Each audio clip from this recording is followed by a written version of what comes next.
사무엘상 13장 말씀입니다.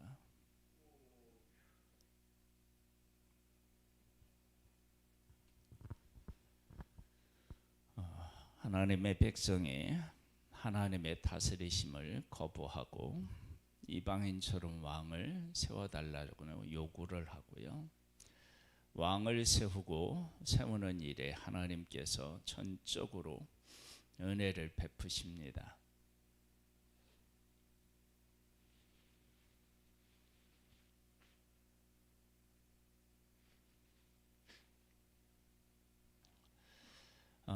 하나님께서 어떤 은혜를 베풀어 주셨는지 사울이 왕이 되고 난 후에 전쟁에 나가서 싸우는 모습,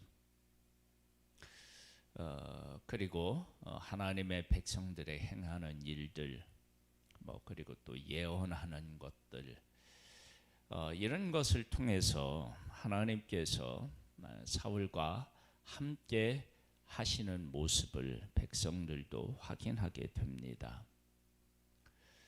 하나님이 함께 했을 때의 왕의 모습과 그리고 사울이 하나님을 의지하지 않고 하나님의 말씀을 떠났을 때의 모습, 이것을 우리가 오늘 13장에서 확인할 수 있습니다. 사울이 왕이 될 때에 40세라. 그가 이스라엘을 다스린 지 2년에 이스라엘 사람 3,000명을 택하여 그 중에서 2,000명은 자기와 함께 믹마스와 베델산에 있게 하고 1,000명은 요나단과 함께 베냐민 기브하에 있게 하고 남은 백성은 각기 장막으로 보내니라. 요나단이 게바에 있는 블레셋 사람의 수비대를 치매 블레셋 사람이 이를 들은지라. 사울이 온 땅에 나팔을 불어 이르되 히브리 사람들은 들으라 하니 온 이스라엘의 사울이 블레셋 사람들의 수비대를 친 것과 이스라엘의 블레셋 사람들의 미움을 받게 되었다 함을 듣고 그 백성이 길갈로 모여 사울을 따르니라. 지금 백성들이 다 따르고요. 그 다음에 이 모습은, 따르는 모습은 변함이 없잖아요. 보겠습니다. 블레셋 사람들이 이슬과 싸우려고 모였는데 병거가 3만이요 마병이 6,000명이요 백성은 해변에 모래같이 많더라. 그들이 올라와 베다인 동쪽 믹마스에 침침해 이스라엘 사람들이 위급함을 보고 절박하여 굴과 수풀과 바위 틈과 은밀한 곳과 웅덩이에 숨으며 어떤 히브리 사람들은 요단을 건너 갓과 길르앗 땅으로 가되 사울은 아직 길갈에 있고 그를 따른 모든 백성은 떨더라. 두려움에 사로잡힌 거예요. 무엇을 보고요? 적의 수요를 보고 적의 무기를 보고 싸울 생각을 하지 못하는 것입니다. 하나님의 백성은 이러한 자기들을 위해서 그리고 자기 앞서서 싸울 왕을 구했던 거예요. 그런데 그 왕이 어떤 모습을 하고 있느냐? 그러면 사울은 사무엘이 정한 기한대로 이레 동안을 기다렸으나 사무엘이 길갈로 오지 아니하매 백성이 사울에게서 흩어지는지라. 사울이 이르되 번제와 화목제물을 이리로 가져오라 하여 번제를 드렸더니 번제 드리기를 마치자 사무엘이 온지라. 사울이 나가 맞으며 문안하매 사무엘이 이르되 왕이 행하신 것이 무엇이냐 하니 사울이 이르되 백성은 내게서 흩어지고 당신은 정한 날 안에 오지 아니하고 블레셋 사람은 믹마스에 모였음을 내가 보았으므로 이에 내가 이르기를 블레셋 사람들이 나를 치러 길갈로 내려오겠거늘 내가 여호와께 은혜를 간구하지 못하였다 하고 부득이하여 번제를 드렸나이다 하니라. 하나님의 은혜를 구하는데 하나님의 뜻을 거스립니다. 이러한 모습들이 우리들에게 시사하는 바가 커요. 우리가 하나님 중심이 아니면 어떤 현상을 보이느냐 그러면 하나님의 일을 한다고 하는데 하나님의 말씀은 어겨요. 참 이러한 우리들의 모습을 참 어떻게 해야 하나라고 생각될 만큼 이런 모습들은 우리에게 자주 나타난다 그렇게 생각되고요. 그리고 이런 것들은 우리 안에 뿌리 깊이 내재되어 있다 그렇게 생각되어집니다. 그래서 부득이하여 번제를 드렸다 그렇게 얘기합니다. 이렇게 한 일에 대하여서 어떤 말씀을 하느냐. 사무엘이 사울에게 이르되 왕이 망령되이 행하였도다. 왕의 하나님 여호와께서 왕에게 내리신 명령을 지키지 아니하였도다. 그리하였더라면 여호와께서 이스라엘 위에 왕의 나라를 영원히 세우셨을 것이거늘 지금은 왕의 나라가 길지 못할 것이라 여호와께서 왕에게 명령하신 바를 왕이 지키지 아니하였으므로 여호와께서 그의 마음에 맞는 사람을 구하여 여호와께서 그를 그의 백성의 지도자로 삼으셨느니라 하고 백성은 싸움에 나가고 자기를 다스릴 그런 왕을 요구했는데 왕이 그 자기들의 기대에 완전히 못 미치고 인간적인 실체의 모습을 보이는 모습을 보게 됩니다. 하나님께서 사울과 함께 하지 않았느냐? 아니요. 사울에게 하나님이 영을 보내서 예언까지 하게 하셨어요. 그러함에도 불구하고 이 사울의 실제의 모습을 보게 됩니다. 우리가 하나님의 통치를 받지 아니하고 우리가 이것 있으면 되겠다라고 생각하는 인간적인 것들을 구하고 그것과 함께 살아가면 반드시 우리가 잘못 구한 것의 실체를 보게 되는데 그 실체가 뭐냐? 이스라엘이 사울의 실체를 보는 거예요. 백성이 떨 때 그리고 자기도 함께 두려워 떨고요. 그 다음에 하나님께 예배드려야 되는 일을 선지자 사무엘이 해야 되는데 자기가 할 수 있는 것처럼 그렇게 착각하여서 하게 되는 모습을 보게 됩니다. 그러니까 내가 하나님을 따라가고 있다, 하나님을 추구하고 있다 그러면 끝까지 하나님의 뜻 안에 거하게 되고요. 내가 잘못된 것을 구하잖아요. 그러면 그 잘못된 것이 시간이 지나면 그 본래의 모습을 우리가 보게 됩니다. 그러니까 내가 무엇을 구하든지 마찬가지예요.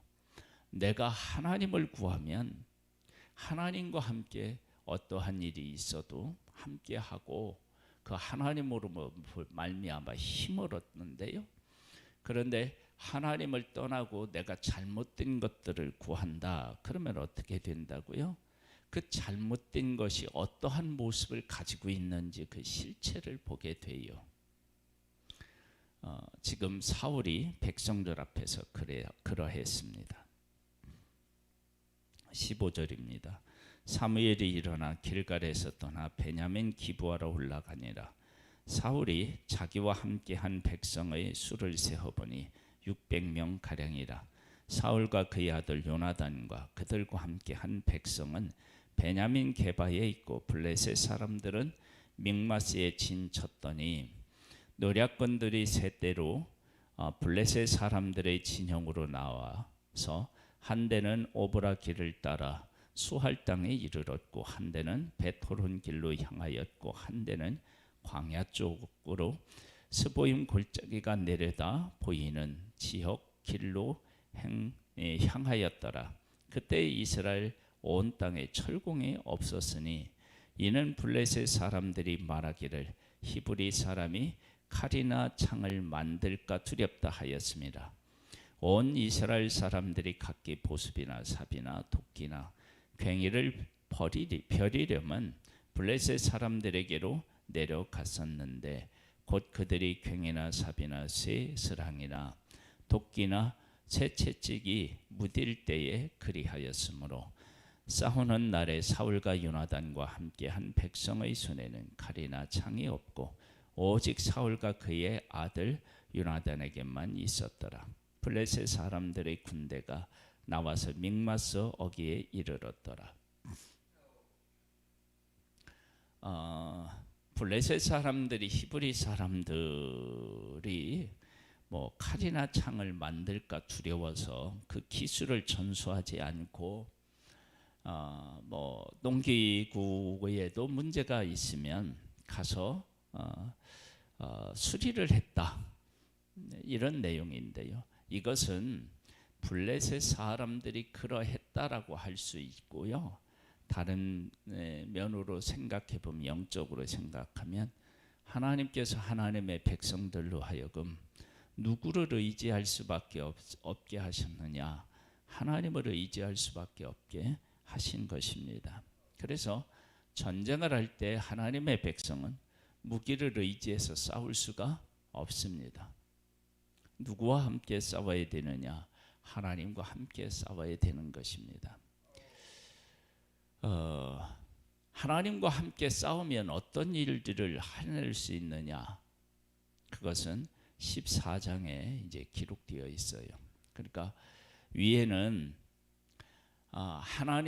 하나님께서 하나님의 백성을 통치하시는데 통치를 거부했어요. 왕을 요구했어요. 그래서 하나님께서 왕을 세워서 하나님의 영으로 그와 함께해서 적군이 나오면 싸우게까지 하셨음에도 불구하고 이 사울은 하나님의 말씀을 지키지 아니했어요. 그래서 적이 왔을 때 두려움에 떨었고, 그리고 하나님이 하지 말라는 일들을 하게 됩니다. 이것은 하나님의 통치를 받아야 되는데 통치를 받지 않고 이방인처럼 왕을 요구하는 백성들이 어떤 것에서부터 잘못되었는지를 깨우치시는 것입니다. 그러니까 우리가 하나님의 통치를 받고 그 어떤 것에 의지하고자 하는 것, 어떤 것을 부러워하는 것, 어떤 것처럼 되고자 하는 것, 이런 것들은 반드시 어떤 문제 앞에서 우리의 실체를 드러나게 되어 있어요. 내가 뭐 돈을 구하든 명예를 구하든 좋은 어떤 세상의 것들을 구하든 그것이 처음에는 하나님께서 우리에게 베푸시는 은혜 가운데서 존재할 수 있어요. 그런데 우리 안에 있는 이 죄성이 그것들을 그렇게 선하게 유지하고 그것들을 선하게 사용할 힘이 없어요. 그래서 어떻게 되느냐? 우리가 구한 것이 문제를 일으키게 되어 있어요. 그럼 우리는 어떻게 해야 되느냐? 지금 여기에 이스라엘 백성들이 아무런 무기도 없는데 이웃과 더불어 싸워야 된단 말이에요. 그럴 때 우리가 하나님을 의지하고 하나님의 통치를 받고 그 안에 거하면 하나님이 보호해 주시고 전쟁에서 싸워서 이기게 하시는 것처럼 우리가 하나님을 의지하고 하나님 중심으로 살아가면 어떤 일을 만나든지 그분께서 우리의 문제에 개입하셔서 해결해 주시는 거예요. 그런데 하나님이 아니고 우리가 다른 것을 의지한다. 그러면 하나님께서 내 삶에 은혜를 베풀어 주셔도 내가 끝까지 그것을 하나님의 은혜 아래 지키는 것이 어려워요. 그래서 어떻게 되느냐? 하나님이 직접 나를 다스리셔야 되는 거예요. 그래야만 내 인생이 평안하고 안전할 수 있습니다.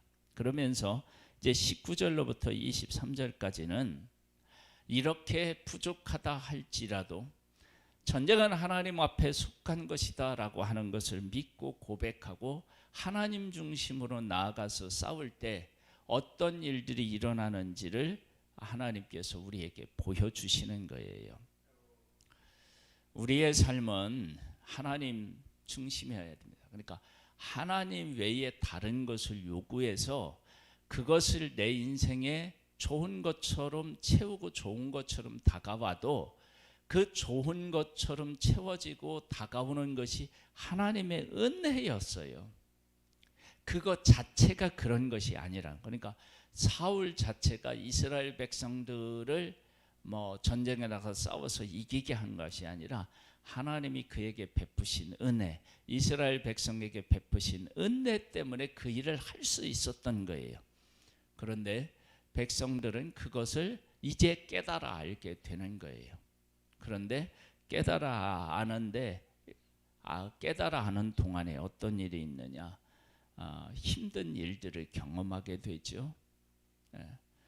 그래서 우리에게 있어서 가장 큰 지혜다라고 할 수 있는 것이 있다 그러면요, 하나님을 구하는 거예요. 하나님의 통치를 받는 거예요. 하나님의 백성들은 하나님의 통치를 거부하고 왕을 요구했어요. 왜요? 이방인들처럼 왕이 있었으면 좋겠다. 그래서 지금 내가 하나님을 구하고 있으면 내 삶은 승리할 수 있을 것이고 평안할 것이고, 하나님 외에 다른 것을 구하고 있다. 그럼 우리들은 그것의 한계를 반드시 우리가 맛보게 될 것입니다. 우리의 평생에 하나님을 구하는 그런 지혜, 하나님을 의지하는 그런 하나님의 사람으로서의 고백, 그것이 우리의 삶이 되기를 주님의 이름으로 축복합니다. 하나님 아버지, 우리와 함께 하시는 하나님을 찬양합니다. 하나님은 우리를 다스리시고 우리를 통치하시기를 원하십니다. 즉 하나님은 우리와 깊은 관계를 맺고 우리와 함께 사랑을 주고받으며 살기를 소망하십니다. 그런데 우리들은 그와 같은 하나님의 은혜를, 사랑을 거절하고 세상의 것에 마음을 뺏길 때가 있습니다. 그러면 반드시 그것은 우리에게 문제를 가져다 줍니다. 하나님을 구하고 하나님을 의지하고 하나님을 따르는 복된 우리들이 되기를 소망하오니 하나님의 성령으로 우리를 붙잡아 주옵소서. 예수님의 이름으로 기도드립니다. 아멘. 하늘에 계신 우리 아버지여, 이름이 거룩히 여김을 받으시오며 나라에 임하옵시며 뜻이 하늘에서 이룬 것 같이 땅에서도 이루어지리이다. 오늘날 우리에게 일할 양식을 주옵시고 우리가 우리에게 죄 지은 자를 사하여 준 것 같이 우리 죄를 사하여 주옵시고 우리를 시험에 들게 하지 마옵시고 다만 악에서 구하옵소서. 대개 나라와 권세와 영광이 아버지께 영원히 있사옵나이다. 아멘.